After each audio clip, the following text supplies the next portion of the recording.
Today I'm going to share a memoir from my mom. She was a very special lady, my best friend, and passed away in 2021. You can see her in these pictures with her sisters and her mother, and some with me and my children and my dad. This was from my bachelorette party. That's Noah after his game, and that's with one of their beloved dogs. Hi, I'm back for my week 42 update. I have something to share with you guys. My mom, I've spoken about often on my videos, passed away in 2021. She had breast cancer in 2014, and in 2019 we found out that it had metastasized to her brain, and so she lived another 18 months after that. And she was a very special lady. But my dad found a little memoir that she had written in 2013, and I want to share it with you guys. It's titled, How Much is Enough?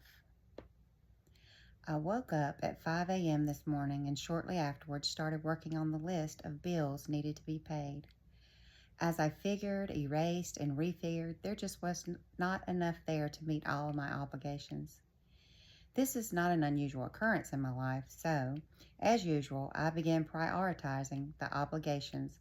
While doing so, I was watching a show on TV about a person with so much their worries stemmed from where to go on their vacation. They were trying to decide between Europe or Australia. Rather than being jealous, I began to feel sorry for this family. How much is enough? Those who have mansions, fancy cars, boats, and more money than they could ever spend, if their life was normal, just don't even get what most of us go through payday to payday. I have never needed a lot. My children all laugh now as they recall a time when the weather had knocked out the power and we were all huddling in one room. The room had our wood heater, a bed, and little else, but we moved a couch and table in, and as we began to settle in for our dinner and a night to spend all together in one room, I commented, at least we have a place to sit and a place to eat and a place to sit. That line became our way of meeting future problems, as we always have had a place to sit and a place to eat. It has been enough. As I laughed about this today, I began to reminisce about my early years, and I think I know why I am so easily satisfied with whatever life hands us. As a very young child, we lived in an apartment in downtown Atlanta where my brother and I shared a pair of skates. We would take turns attaching the skates to our shoes and skating up and down the sidewalks at Techwood. I don't recall with other toys, even though I am sure there must have been some. Throughout our lives, we never had much, and what little we had, we never had long, as our family moved continually. I remember getting a swing set one year for Christmas, but once we moved, we never had another. In third grade, Bobby, Dorothy, and I all got bicycles for Christmas, but after many moves and getting close to another Christmas, the bikes were no longer with our belongings. As I got older, there was a record player, but when I no longer was allowed to live with the family, it didn't get to go with Dorothy and I. That was the way it was growing up. Nothing was forever. When Perry and I met, that was my only request, that wherever we lived, when our children started school, we would stay. He agreed, and we did for the most part. While we lived in several different houses, our goal was to buy something and make a home. Fortunately, and through a lot of hard work, we bought an old house and some land. The house was in such a state of decay, it probably should have been condemned, but it was ours, and Perry could build and repair most anything. So even though Perry was teaching and coaching, not to mention all the other jobs mingled into his life, he set about to make us a home. It took many years, but finally we had a beautiful home with an amazing 3 to 5 acres of our land as our yard. Life was grand, and we had more than enough. We were both through with our many years of school and working and teaching jobs we loved. We were so blessed. Then came several years that were full of heartache.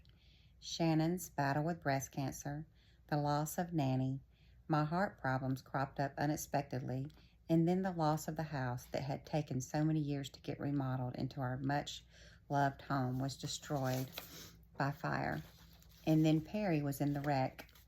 In the midst of all this, we survived and bounced back. We were blessed, and we always had enough.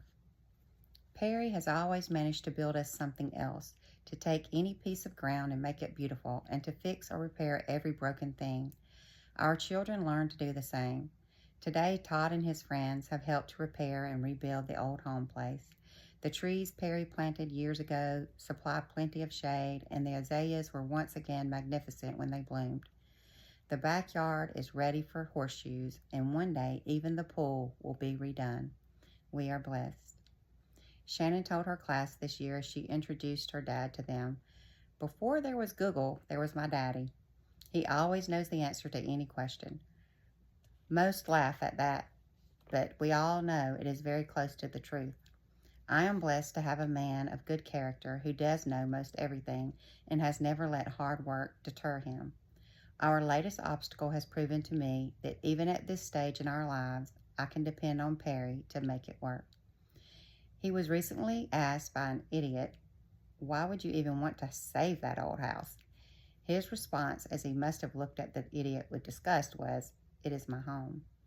Home is where your heart is, and ours, even though we can make a home wherever we happen to be, is on Main Street in Whitesburg. This is where we raised our family, where we entertained friends and family, where Perry and I watched many of the city's youth grow up and become loving parents of their own families, and where most of our memories are held. We are blessed. Do most people not even have the understanding of home anymore? As I listen to others and hear them talk of the investment instead of their home, I can see that we are blessed. We have enough. I have come to the conclusion that enough is like beauty. It must be in the eyes of the beholder. Linnell Holland, June 2nd, 2013.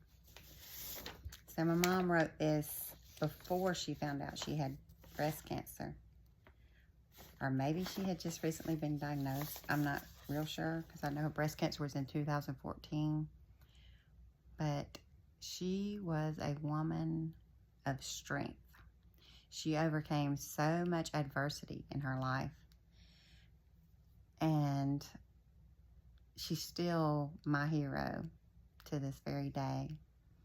So I just wanted to share that because sometimes, even me, we think we need something. We need this, we need that. But really, you know, if you have your health, you have your family, you're blessed. And there are a lot of people that are very unfortunate. A lot of people don't have a home.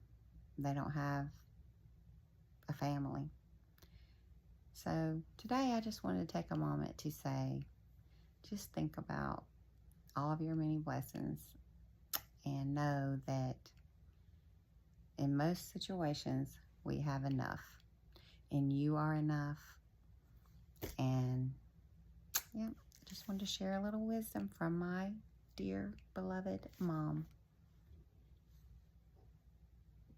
All right, these are some pictures from the past. My mom, that was Noah's first Thanksgiving. There's Cammie in high school, Noah in middle school. There's Brian and Noah and Aunt Marion, my sister Shay and I. It's my sweet mama. We love her and miss her so much. So I dedicate my week 41 update on my Zepbound journey to my beloved mom, mother of 6, hard worker, perseverer, amazing, strong woman. I'm maintaining my weight loss at 155 to 157, so I know she would be proud. And yes, choose joy.